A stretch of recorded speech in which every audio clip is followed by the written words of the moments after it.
تو وہ پانی مستعمل ہو جائے گا، اس سے مزید غسل نہیں کر سکیں گے۔ پھر اس کو مطلق پانی کرنے کے لیے اس سے ڈبل پانی جو ہے ہم اچھا مطلق پانی ڈالیں گے، جس سے وضو کرنا جائز ہے، تو یہ درست ہو سکتا ہے۔ اسی طرح جو وضو کر لیا جس پانی سے، اس کو دوبارہ ہم وضو کے لیے استعمال نہیں کر سکتے، غسل کے استعمال نہیں کر سکتے۔ ہاں، کھانے پینے کے لیے استعمال کر سکتے ہیں۔ باقی ناپاک پانی جس کے اندر ناپاکی چلی گئی، تو اس سے وضو غسل نہیں کریں گے۔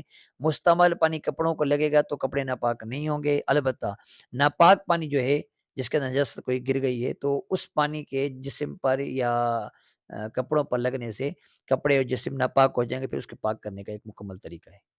تو علامہ صاحب اگر پانی جیسے غلطی سے ہاتھ اس میں جو ہے چلا جاتا ہے بنا ہاتھ دھوئے، تو اس کا کوئی صحیح کرنے کا طریقہ ہے یا پورا کا پورا پانی وہ بہا دیا جائے؟ کس طریقے سے؟